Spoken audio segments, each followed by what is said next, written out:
नमस्ते दोस्तों, एक बार पुनः मनोविज्ञान की क्लास में आपका स्वागत है। हमने पिछली कक्षाओं में पढ़ा कि शिक्षा क्या है और मनोविज्ञान क्या है। हमारे पास एक शिक्षा मनोविज्ञान का रूप निकल कर के आया था। अब जो रियल में हमारा जो विषय है, मनोविज्ञान तो बहुत लंबा बड़ा चौड़ा क्षेत्र है और उस मनोविज्ञान की एक शाखा के रूप में जो है वो है शिक्षा मनोविज्ञान। यानी मनोविज्ञान की कितनी शाखाएं, मैंने बताया कितनी शाखाएं प्रचलित हैं, 30 शाखाएं प्रचलित हैं। उनमें से एक शाखा है शिक्षा मनोविज्ञान।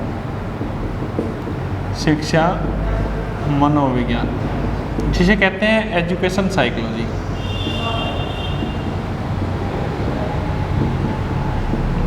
एजुकेशन साइकोलॉजी, शिक्षा मनोविज्ञान।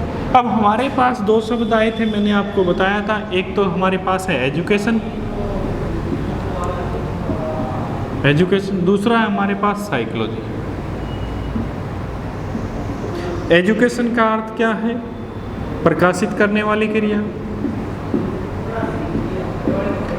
प्रकाशित करने वाली क्रिया या फिर परिमार्जन करने वाली क्रिया। साइकोलॉजी का अर्थ है व्यवहार का अध्ययन। ये हमने पढ़ा था 20वीं शताब्दी से लेकर के 20वीं शताब्दी से वर्तमान तक। कहने वाले थे वाटसन, व्यवहार का अध्ययन। अब इन दोनों के बारे में अगर हम देखें तो देखिए, व्यवहार का परिमार्जन करने के लिए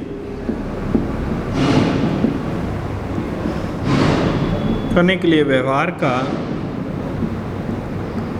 अध्ययन, व्यवहार का परिमार्जन करने के लिए व्यवहार का अध्ययन, ये चीज़ निकल करके आती है अब हमारे सामने। अब हमें क्या करना है कि व्यवहार का परिमार्जन, परिमार्जन का अर्थ यहाँ पर्यायवाची प्रकाशित से ही लिया जाता है। व्यवहार का परिमार्जन करने के लिए व्यवहार का अध्ययन, और हमने पढ़ा था मनोविज्ञान में मनोविज्ञान व्यवहार का अध्ययन है। अब हमारे पास यहाँ पे जो पढ़ने का विषय बन जाता है वो बन जाता है शिक्षा मनोविज्ञान। अब हमारे सामने जो एक शुरू का क्वेश्चन था कि हम मनोविज्ञान क्यों पढ़ते हैं, किस लिए पढ़ते हैं, तो हम पढ़ते हैं मनोविज्ञान की एक शाखा शिक्षा के लिए। वो हमारे पास जो सब्जेक्ट बन करके आता है, एक शाखा बन करके आती है, उसका नाम आता है शिक्षा मनोविज्ञान। इसकी कुछ एक अवधारणाएँ हैं। जैसे सबसे पहले स्किनर के अनुसार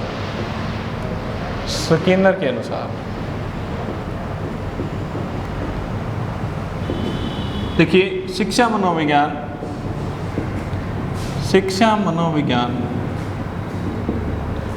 अध्यापकों की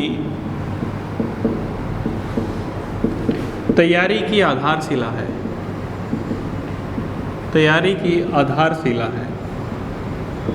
जिसका संबंध सीखने और सिखाने से है, सीखने और सिखाने से है। ये बात कौन कहता है? B.F. स्किनर कहता है। B.F. स्किनर ये अमेरिका के निवासी थे, व्यवहारवादी थे। इन्होंने व्यवहारवाद का समर्थन किया था। वर्तमान का जो मनोविज्ञान है, व्यवहारवाद का विज्ञान, उनका समर्थन करने वाले थे B.F. स्किनर।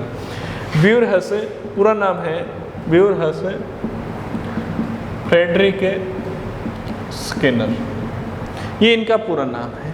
इन्होंने कहा था कि शिक्षा मनोविज्ञान वो अध्यापकों की तैयारी की आधारशिला है, जिसका संबंध सीखने और सिखाने से है। उसके बाद में कोलसेनिक कहते हैं, कोलसेनिक के अनुसार शिक्षा मनोविज्ञान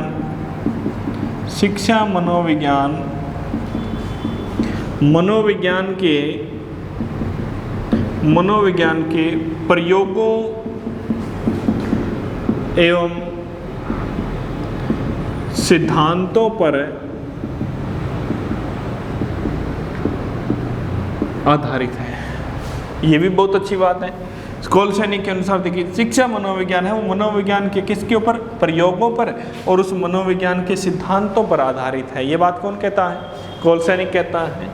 फिर कहते हैं स्टीफन एम कोरे, स्टीफन एम कोरे कहते हैं शिक्षा मनोविज्ञान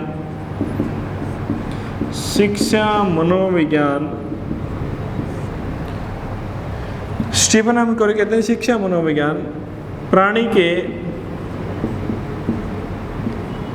शैक्षणिक विकास का कर्मिक अध्ययन है।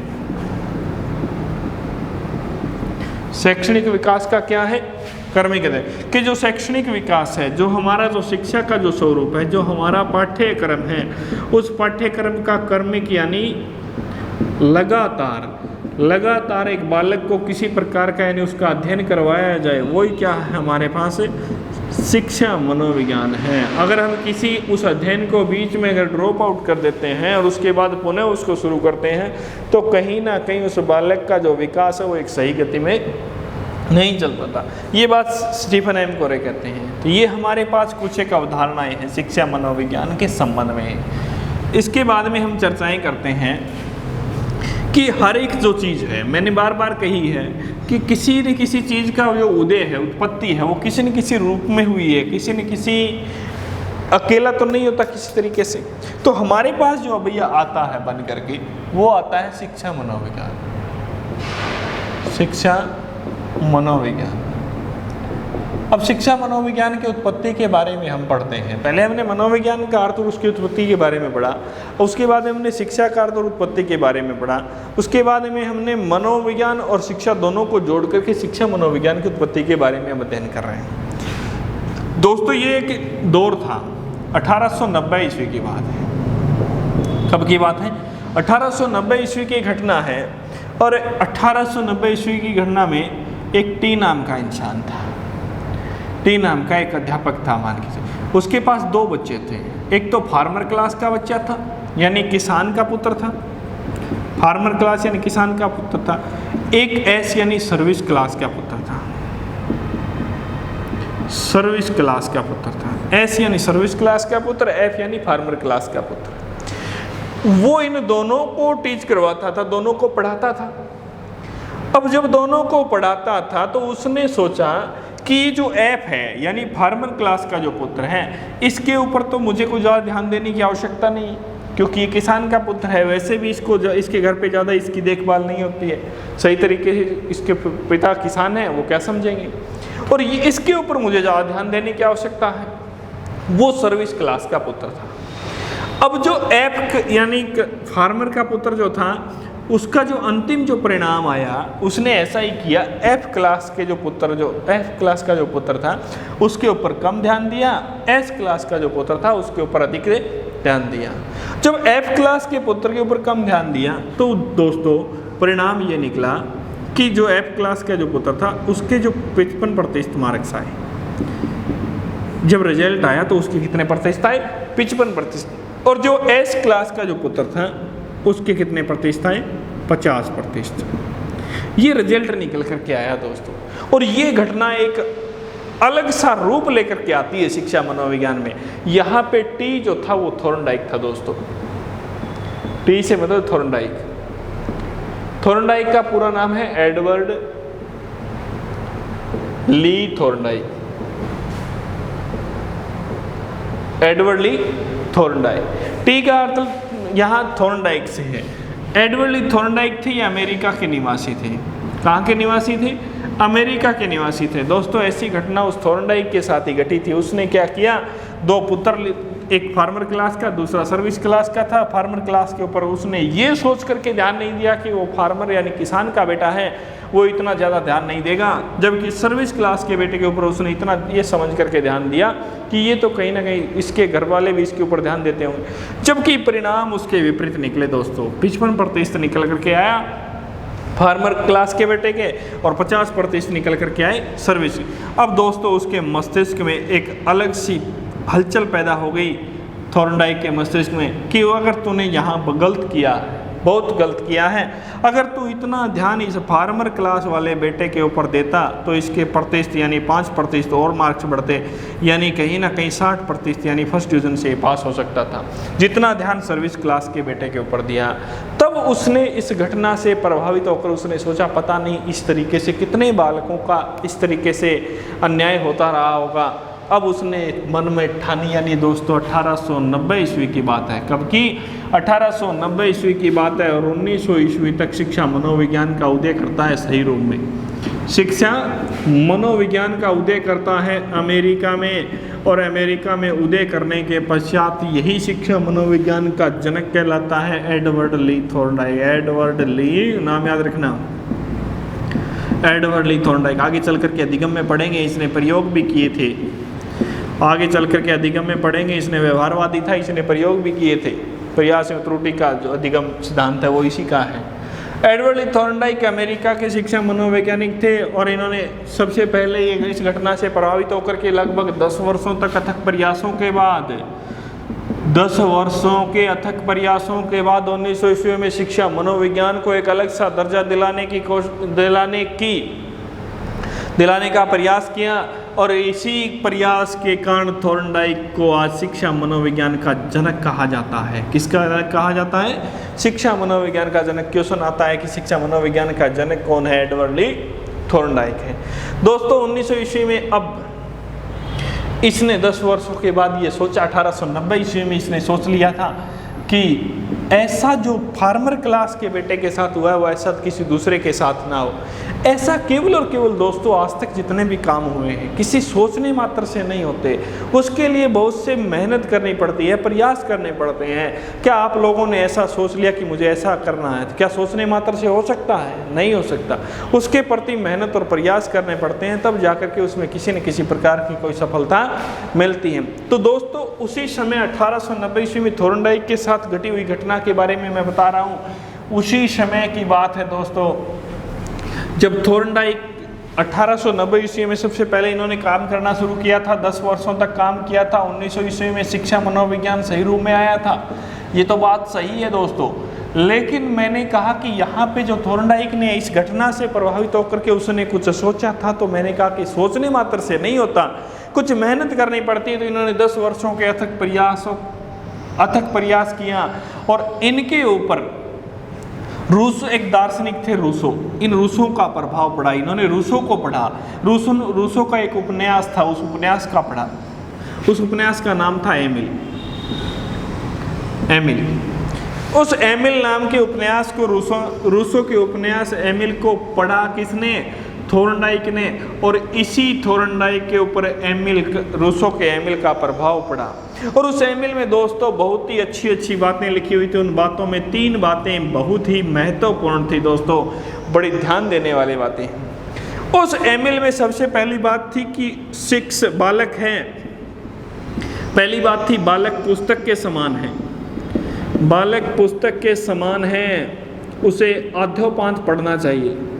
उसे आद्योपांत पढ़ना चाहिए। समझेंगे हम इन बात को? देखिए दोस्तों ध्यान से, बालक पुस्तक के समान है, उसे आद्योपांत पढ़ना चाहिए। दूसरी उसकी जो बात थी कि उनको कहती थी बालक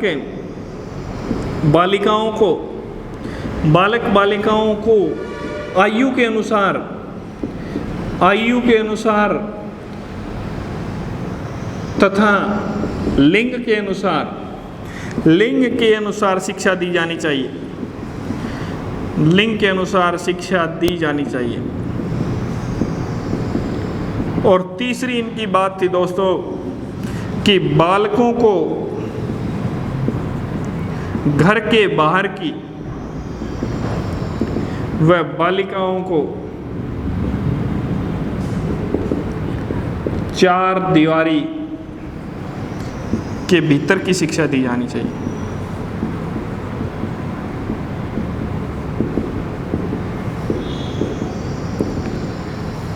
अब देखिए दोस्तों, इन बातों को समझिए, तीनों बातों को ध्यान से समझना।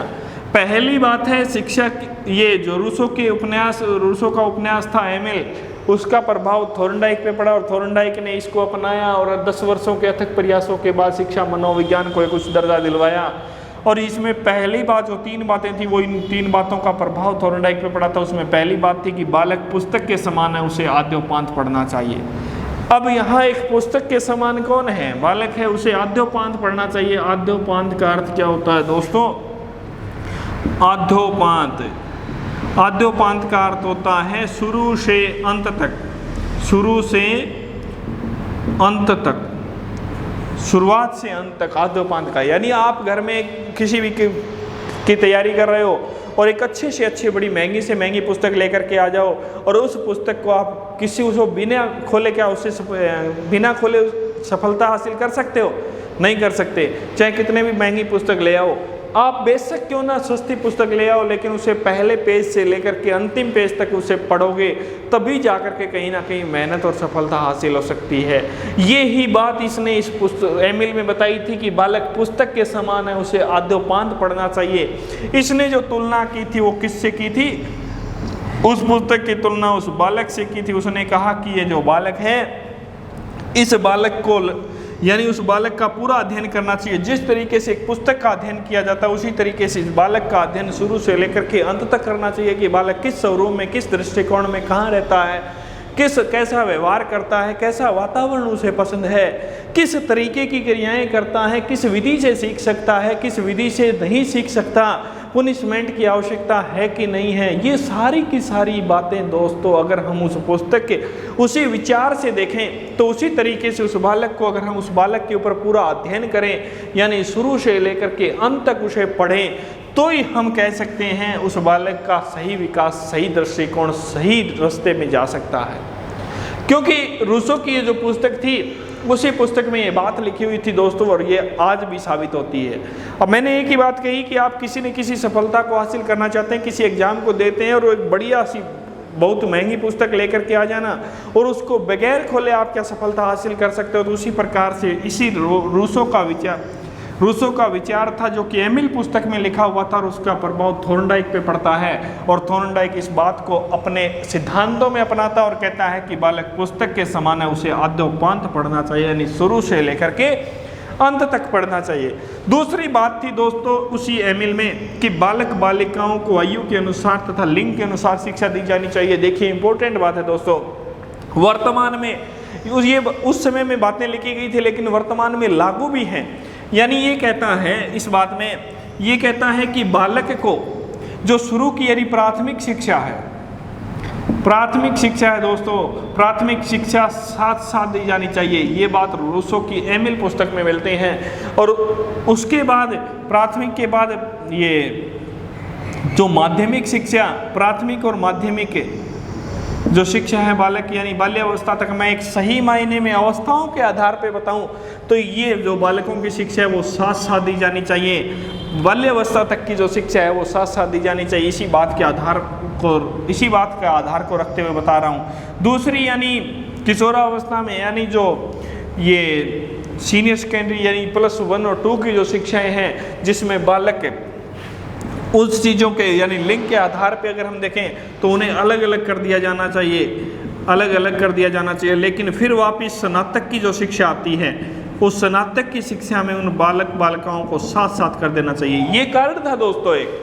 कि जो प्राथमिक शिक्षा है उसमें बालक किसी प्रकार की कोई समझ नहीं है, उसमें अगर साइकोलॉजी के आधार पे देखें तो उसमें लिंग का इतना प्रभाव नहीं पड़ता है। लेकिन वो ही अगर उस माध्यमिक और उच्च माध्यमिक में अगर देखें यानी 10वीं और 12वीं की क्लास की जो कक्षाओं में देखें तो उस समय उस लिंग का प्रभाव पड़ता है, तो उस समय वो बालक असमंजस की स्थिति में होता है क्योंकि उसका जो विकास, उसका मस्तिष्क, उसकी जो बुद्धि है वो परिपक्वता की ओर नहीं होती है। इस कारण से उस कक्षाओं में इन्हें अलग अलग कर दिया जाना चाहिए। लेकिन वापस स्नातक की जो कक्षाएं आती हैं यानी हायर एजुकेशन की जो बात करते हैं हम, उस शिक्षा में उनको वापस एक साथ कर देना चाहिए क्योंकि उस समय उनमें परिपक्वता आ जाती है। अच्छे बुरे सुख दुख के बारे में वो अच्छे तरीके से जानने लगते हैं, क्या अच्छा है, क्या गलत है, क्या उसके लिए सही हो सकता है। अब ये बात क्यों जानने लगते हैं दोस्तों? क्योंकि जब वो स्नातक की कक्षा में आते हैं तो वो किशोरावस्था के अंतिम पड़ाव पर होते हैं। और किशोरावस्था के अंतिम पड़ाव में बहुत से ऐसे मनोवैज्ञानिकों ने एक बात मानी है कि बालक का यहाँ पे किशोरावस्था के अंतिम पड़ाव तक आते आते बुद्धि है वो 100% विकसित हो जाती है। तो इसी प्रकार से इनकी दूसरी बात जो थी वो भी कहीं ना कहीं सत्य साबित होती है दोस्तों आज के युग में भी। तीसरी बात समझने वाले दोस्तों बहुत से देखिए समझे, बालकों को घर के बाहर की और बालिकाओं को चार दीवारी के अंदर की शिक्षा यानी भीतर की अंदर की शिक्षा दी जानी चाहिए। इससे मैं मानता हूँ कि आप जो समझने वाले हैं वो उन्होंने सही नहीं समझा और 100% इस बात से असहमत है। कितने लोग असहमत हैं? 100% है। लेकिन ये बात सत्य है दोस्तों, इसको सही समझिए। इसने जो बात लिखी वो बहुत ही अच्छी आज भी कहीं ना कहीं साबित हो रही है कि बालकों को घर के बाहर की शिक्षा दी जानी चाहिए। यहाँ पे घर के बाहर की शिक्षा से मतलब है कि बालकों को बाहर व्यवसाय अपने जीवन निर्वाह की भी शिक्षा दी जानी चाहिए ताकि वो अपना जीवन निर्वाह कर सकते हैं, रोजगार के साधन ढूंढ सके। इसीलिए बालकों को घर के बाहर की शिक्षा तथा बालिकाओं के चार दीवारी के भीतर का मतलब यहाँ पे वो नहीं है कि ये जो बालिकाएं हैं उनको अंदर ही अंदर रख करके उनको पढ़ाया जाए, ऐसा नहीं है। उन स्कूल कॉलेज ने यहाँ पे चार दीवारी के अंदर की बात कर रहा है कि घर के कामों में उन्हें पूर्ण रूप से संलग्न होना चाहिए और घर के कामों के बारे में पूर्ण रूप से उन्हें नॉलेज होना चाहिए। और इसी तरीके से आज आप लोग देखते भी हो इनकी जो बालिकाओं की शिक्षा के ऊपर आपको बहुत सा बढ़ावा मिलता है। आपने कहीं भी देखा होगा बालिकाओं के बारे में पढ़ाने के बारे में कि एक बेटी पढ़ेगी 100 देश आगे बढ़ेगा, ये से बेटी पढ़ेगी देश आगे बढ़ेगा, ऐसा नारे लिखे हुए देखे होंगे तुमने, जगह जगह लिखे हुए कोटेशन मिल जाते हैं। लेकिन कभी देखा है कि एक लड़का पढ़ेगा देश गांव आगे बढ़ जाएगा? कहीं नहीं लिखा हुआ। लेकिन इनके बारे में ये बातें लिखी गई हैं और इनको घर के अंदर की यानी शिक्षा, घर में किस प्रकार से खाना पीना रहन सहन जो शिक्षाएं होती हैं घर की, जो हमारे पाठ्यक्रम से थोड़ी सी अलग दिशा में रखती हैं उसको, वो शिक्षाएं उन बालिकाओं को दी जानी चाहिए। और बालकों को जो है वो घर के बाहर, इसका सही अर्थ समझिए दोस्तों। तो ये जो तीन बातें थी वो बहुत ही इंपॉर्टेंट थी। और तीन बातें किसके अंदर लिखी हुई थी? रूसो का जो उपन्यास था जिसका नाम एमिल था और उसका प्रभाव थॉर्नडाइक पे पड़ा था। और इन्हीं बातों के प्रभाव से 10 वर्षों के अथाक प्रयासों के बाद शिक्षा मनोविज्ञान की स्थापना होती है 1900 ईस्वी में। उसके बाद में दोस्तों ये धीरे धीरे इसका स्वरूप चलता है और चलते चलते आगे हम बात करते हैं इनके जॉन डेवी भी आते हैं। थॉर्नडाइक के बाद जॉन डेवी का भी प्रभाव इनके ऊपर पड़ता है। थॉर्नडाइक के ऊपर शिक्षा मनोविज्ञान एक सही स्वरूप में अपनी दिशा देता है। जॉन डेवी आते हैं अमेरिका में ही। जॉन डेवी ने 1900 ईस्वी में शिक्षा मनोविज्ञान को देखते हुए 1900 ईस्वी में अमेरिका में, कहाँ पे? अमेरिका में दोस्तों टीटी कॉलेजों की स्थापना कर दी थी। किसकी कर दी थी? TT college. जो बीएड और बीएसटीसी कर रहे हैं वो बालक अच्छे तरीके से जानते हैं कि टीटी क्या है। टी का मतलब टीचर, टी का फिर ट्रेनिंग, शिक्षक प्रशिक्षण। मैं यहाँ लिखूँ कि शिक्षक प्रशिक्षण संस्थानों की शुरुआत कर दी गई थी। सबसे पहले कहाँ हुई थी? 1900 ईस्वी में शिक्षा मनोविज्ञान के संदर्भ में काम करने वाले थे जॉन डेवी। और उन्होंने इतनी मेहनत और इतने प्रयास के बाद जो काम किया उसमें 1900 ईस्वी में अमेरिका में टीटी कॉलेजों की स्थापना कर दी थी और शिक्षक प्रशिक्षण संस्थानों की स्थापना कर दी थी। और ये ही हमारे पास आता है 1920 ईस्वी में क्वेश्चन आता है, ये ही टीटी कॉलेजों की स्थापना। टीटी कॉलेजों की स्थापना भारत में जो होती है वो 1920 ईस्वी में शिक्षक प्रशिक्षण कॉलेजों की स्थापना होती है। इससे पहले भारत में शिक्षक प्रशिक्षण के कॉलेज नहीं थे। और इसी के बाद 1920 के बाद ही भारत में जो आप लोग आज कर रहे हो, कोई बीएड में है, कोई बीएसटीसी में है, कोई ये इंटीग्रेटेड कोर्सेज हैं, ये सारे के सारे शिक्षक प्रशिक्षण संस्थान हैं। और इनकी स्थापना 1920 ईस्वी में भारत में हुई थी। ये शिक्षा मनोविज्ञान का एक स्वरूप था, वो दिन बर दिन आगे से आगे बढ़ता गया। और वर्तमान दौर में ये बातें जो प्राचीन समय में लिखी गई थी दोस्तों इन्हीं पुस्तकों में, इनको आज भी फॉलो किया जाता है, आज भी इनके ऊपर अध्ययन किया जाता है। तो दोस्तों 1900 ईस्वी से लेकर यानी 1890 ईस्वी के बाद 10 वर्षों के अथक प्रयासों के बाद 1890 से यानी 1900 ईस्वी तक 1890 से 1900 ईस्वी तक, एक बार दोबारा पुनः दोहरा रहा हूँ कि 1890 ईस्वी में जो घटना घटी थी, 1890 ईस्वी की घटना थी, 1900 ईस्वी यानी 10 वर्षों बाद थॉर्नडाइक के ऊपर जो थॉर्नडाइक ने जो काम किया था, इसी कारण से थॉर्नडाइक को शिक्षा मनोविज्ञान का जनक कहा जाता है। शिक्षा मनोविज्ञान का जनक कहा जाता है। और 10 वर्षों तक उन्होंने जो काम किया था, वो 10 वर्षों के अथक प्रयासों के बाद ही इन्हें शिक्षा मनोविज्ञान का जनक कहा जाता है। इन्होंने जो काम किया वो हमने अभी भी पढ़ा था, एक घटना से प्रभावित हुए थे और इन्होंने बहुत सी ऐसी पुस्तकें, उपन्यास पढ़े थे। उनके जो मुख्य उपन्यास था वो एमिल था। ये क्वेश्चन सीधा आता है कई बार, एमिल नामक उपन्यास किसका लिखा गया था? एमिल नामक जो उपन्यास था वो रूसो के द्वारा रचित था। और रूसो का जो एमिल उपन्यास था उसका प्रभाव थॉर्नडाइक के ऊपर पड़ा था। थॉर्नडाइक जो थे, एडवर्ड ली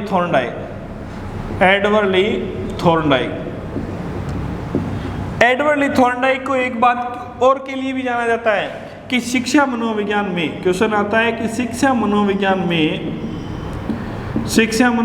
में मनोविज्ञान के सिद्धांतों एवं शिक्षण विधियों का प्रयोग करने का श्रेय थॉर्नडाइक को जाता है। अब देखिए दोस्तों, हमारे पास दो कारण हो गए।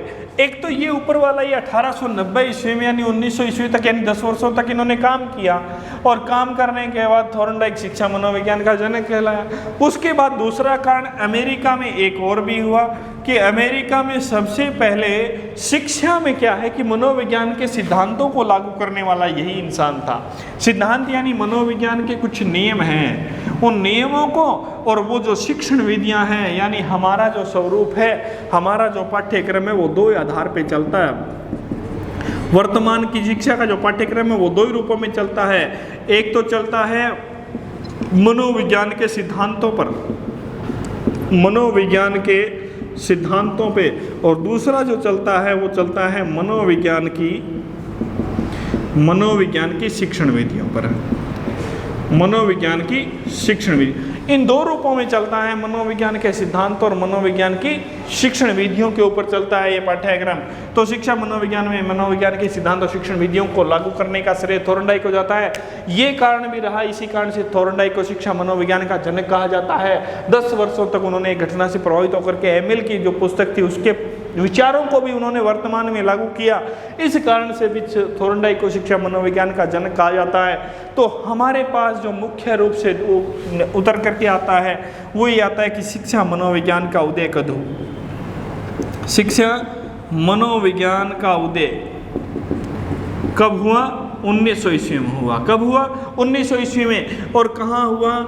अमेरिका में हुआ। और 1920 ईस्वी तक स्वतंत्र रूप से इसको दर्जा दिया जाता है और 1920 ईस्वी तक पूर्ण रूप से फैल जाता है भारत के देशों में। धन्यवाद दोस्तों, मिलते हैं अगले वीडियो में नए टॉपिक के साथ।